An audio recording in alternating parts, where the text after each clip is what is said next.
Good morning, students. Today's our new topic is functions of forest. Forest ના function એટલે કે જંગલમાં જે કંઈ પણ વર્ક થતું હોય કેવી રીતે થતું હોય અથવા તો કઈ રીતે થવું જોઈએ. Forestry is the study of this complex interaction, the management of the various components of the forest, the preservation of its natural balance, as well as the care of it to ensure its well-being. Forestry એટલે કે one સંવર્ધન. Forestry કેવું હોવું જોઈએ? One સંવર્ધન એટલે કે જંગલોની સાચવણી કઈ રીતે થવી જોઈએ? તો જંગલમાં જે કોઈ પણ રિસોર્સિસ છે એના જે અલગ અલગ કમ્પોનન્ટ્સ છે, કમ્પોનન્ટ્સ એટલે કોને કહી શકાય? તો કે વૃક્ષો છે, પક્ષીઓ છે, પ્રાણીઓ છે, વોટર બોડીઝ એટલે કે જે પાણીના સાચવવા માટે જે વસ્તુ છે, આ દરેક વસ્તુ જે છે that is component of forest. એ દરેક વસ્તુનું મેનેજમેન્ટ જે છે એ ખૂબ સારી રીતે થવું જોઈએ. એનું પ્રિઝર્વેશન એટલે કે એનું બચાવ પણ થવો જોઈએ. કઈ રીતે? તો કે ઓફ ઇટ્સ નેચરલ બેલેન્સ, એનું નેચરલ જે કુદરતી રીતે જે વસ્તુ થાય છે એને સાચવીને, એને સારી રીતે સાચવીને આ બધી જ વસ્તુને બનાવી શકાય, જેથી એ ફોરેસ્ટ્રી જેને કહેવાય એટલે કે વન સંવર્ધન એટલે કે જંગલોની સાચવણી આ રીતે થવી જોઈએ. એના દરેક કમ્પોનન્ટને નેચરલી બેલેન્સ, કુદરતી રીતે એને સાચવીને એને સાચવણી કરવી જોઈએ. Good forestry. So good forestry programs also make it possible for humans to get some economic value from it without hurting the forest in any way. This way of using the forest is known as sustainable forestry. એટલે good forest એટલે કે સારું one સંવર્ધન, સારી રીતે જંગલોની સાચવણી કઈ રીતે કરી શકાય? તો કે make it possible for humans એટલે કે જે લોકો છે એને આ જંગલમાંથી ઇકોનોમિક વેલ્યુ જનરેટ થાય એટલે કે આવક એમાંથી ઊભી થાય એ રીતે એનું સારી રીતે સાચવણી કરવી જોઈએ. પણ કઈ રીતે આવક ઊભી કરવાની? પણ કઈ રીતે? તો કે જે જંગલમાં કોઈ પણ વસ્તુ છે એને કોઈ પણ રીતે ઈજા ન થાય, એને હર્ટ ન થાય એ રીતે એની સાચવણી કરવાની અને એમાંથી ઇકોનોમિક વેલ્યુ એટલે કે એમાંથી આવક ઊભો થઈ શકે. This way of using the forest is known as sustainable forestry. આ જે પ્રકારે કામ કરીએ કે વૃક્ષોને કે પશુ પક્ષીઓને પ્રાણીઓને કોઈ પણ પ્રકારની ઈજા ન થાય અને એમાંથી લોકો માટે એક આવકનો સ્ત્રોત ઊભો થાય, ઇકોનોમિક વેલ્યુ જનરેટ થાય, તો એને સસ્ટેનેબલ ફોરેસ્ટ્રી કહેવાય. ધેટ ઇઝ ટકાઉ વન સંવર્ધન. તો આ ફોરેસ્ટ્રી ફંક્શન ઓફ ફોરેસ્ટ. હવે એ ફોરેસ્ટ મેઇન જે એનો ઉદ્દેશ છે સસ્ટેનેબલ ફોરેસ્ટ્રી એટલે કે ટકાઉ વન સંવર્ધન હોવું જોઈએ. In sustainable forestry efforts are put in to replace almost all the resources we get from the forest, while extra care is taken to ensure that there is very little damage to wildlife and the natural environment. હવે sustainable forestry જે છે કેવી રીતે હોવી જોઈએ?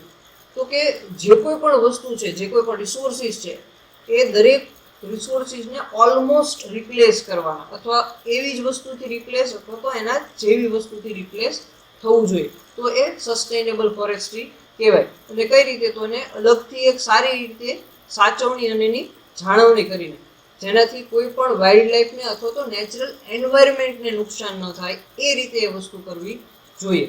તો એનું example છે કઈ રીતે આ વસ્તુ આપણે કરી શકીએ. તો only old trees may be cut down, allowing younger trees to grow to ensure continuity, and trees are planted to replace the ones cut down. તો કે જે જૂના છે, જે ખૂબ વિશાળ જૂના છે અને જે વૃદ્ધ થઈ ગયા છે એવું આપણે કહી શકીએ, તો એવા વૃક્ષોને જ કાપવા. જે હજી ઉગી રહ્યા છે, જે નાના વૃક્ષો છે અથવા તો નાના છોડ છે, તો એવા પ્રકારના વૃક્ષોને હજી ઉગવા દેવા એટલે કે હજી વધુ સારી રીતે ઉગી શકે, તો વધુ સારી રીતે આપણને ઉપયોગમાં આવી શકશે. તો આવા પ્રકારના વૃક્ષો જે છે એને ઉગવા દેવા જોઈએ.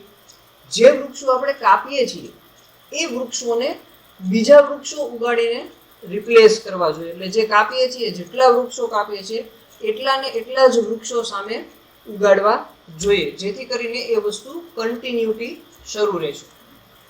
તો આ જે સસ્ટેનેબલ ફોરેસ્ટ્રી છે એના અમુક એપ્રોચીસ છે, કઈ રીતે કરી શકાય. Then first is forest and forest related industries, એટલે કે જંગલ અને એને રિલેટેડ ઇન્ડસ્ટ્રીઝ. તો here the attention is on the natural resource itself and the timber companies that harness resources directly from the forest. હવે ફોરેસ્ટ જે છે એટલે કે જંગલોમાંથી જે કોઈ પણ લાકડું આવે છે, જે વૃક્ષોને કાપીને મળે છે, ટિમ્બર જેને કહેવાય છે ટિમ્બર કંપનીઝ, એટલે કે ઇમારતી લાકડું, જે લાકડામાંથી આપણે ફર્નિચર ને એવી બીજી ઘણી બધી લાકડાની વસ્તુઓ આપણે બનાવીએ છીએ. તો આ જે કોઈ પણ વસ્તુ બને છે એને કુદરતી રીતે એની જાળવણી થાય અને એની રીતે આ આગળ વધી શકે. In this approach there are usually very strict rules and consequences with the way resources are extracted from that resource. હવે આ પ્રકારનું જે રિસોર્સ છે એમાં શું હોવું જોઈએ, તો કે વેરી સ્ટ્રિક્ટ રૂલ્સ, કડક નિયમો હોવા જોઈએ અને જેના પરિણામો પણ એ પ્રકારના આવવા જોઈએ કે ભાઈ કોઈ જંગલ છે એ જંગલમાંથી કોઈ વૃક્ષો કાપીને જાય છે, કોઈ લાકડા કાપીને જાય છે, તો એના માટે એ વ્યક્તિ અથવા તો એ કંપની માટે ખૂબ કડક કાયદા હોવા જોઈએ, જેથી કરીને આપણે ગુડ ફોરેસ્ટ્રી અથવા તો સસ્ટેનેબલ ફોરેસ્ટ્રી કરી શકીએ, એક સારું વન સંવર્ધન, ટકાઉ સંવર્ધન કરી શકીએ. ફોર એક્ઝામ્પલ, જેમ કે ચંદનના જંગલો હોય છે, તો એ ચંદનના જંગલોમાં એ વૃક્ષો કાપવાની સખત મનાઈ છે, બરાબર. તો એ વૃક્ષો કોઈ કાપીને જાય તો એના માટે કડક નિયમો પણ પાળવામાં આવતા હોય છે, એને સજા પણ થતી હોય છે. તો આ એક એક્ઝામ્પલ છે કે જે આ એક સસ્ટેનેબલ ફોરેસ્ટ્રી એટલે કે વૃક્ષોને કાપવા માટેના પણ નિયમો બનતા હોય છે. It is usually enforced by laws, hefty fines and effective monitoring efforts. આ બધું કઈ રીતે થઈ શકે, તો કે દરેક નિયમને કડક રીતે અમલમાં મૂકીને અને ભારે ફાઇન કે કોઈ પણ જે છે એ વધુમાં વધુ એની પાસે ફાઇન લઈને, બરાબર, એ ફાઇન લઈને ઇફેક્ટિવ મોનિટરિંગ એફર્ટ્સ કરી શકીએ અને વધુને વધુ સારી રીતે એને મોનિટરિંગ કરવું પડે, ત્યારે જ આપણને ખબર પડશે કે કોઈ આ વૃક્ષો અહીંથી કાપી જાય છે. In recent time, the use of technology in helping authorities see more about what is going on in the forest. અત્યારનો જે રિસન્ટ ટેકનોલોજી એરા જે છે, જેમ આ ઇન્ફોર્મેશન ટેકનોલોજી એટલે કમ્પ્યુટર્સ, એમાં આ બધી વસ્તુ ઓથોરિટીને ઘણું હેલ્પફુલ થાય છે કે ત્યાં કોઈ કેમેરાસ ગોઠવીને અથવા તો કોઈ ચીપ રાખીને તો ગમે તે રીતે જે છે એ ઓથોરિટીઝ આ બધી વસ્તુને મોનિટરિંગ સારી રીતે કરી શકે છે, જેનાથી આ ફોરેસ્ટ જે છે એને ઘણું સારી રીતે સસ્ટેઇન કરાવી શકે છે. એટલે જો કોઈ પણ વ્યક્તિ કે કોઈ પણ કંપનીઝ તરફથી કોઈ આ પ્રકારનું સ્ટેપ લે તો આ લોકો જે ઓથોરિટીઝ છે એ તરત બાય ધ ટેકનોલોજીસ એના ઉપર એક્શન લઈ શકે છે. Then second is consumer behavior, એટલે કે ઉપભોક્તા વર્તન. Here campaigns are developed to educate consumers on the value of forest resources and the dangers forest face.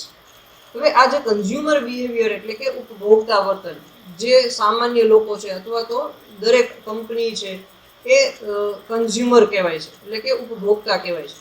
તો એના માટે આ પ્રકારના કેમ્પેન્સ ચાલે છે, એટલે અભિયાન ચાલે છે. શું કામ, તો કે લોકોને એડ્યુકેટ કરવા માટે, કે જે લોકો આના માટે કામ કરે છે, કોઈ વ્યક્તિ એ લાકડા કાપતું હોય અથવા તો કોઈ કંપની તરફથી એ લાકડા કાપવામાં આવતા હોય, તો એ લોકોને ખ્યાલ આવે કે તમે આ પ્રકારનું કામ કરો છો તો આ પ્રકારના નિયમો એમાં આપવામાં આવેલા છે, તો આ પ્રકારની ફાઇન પણ તમારે ભરવી પડતી હોય છે.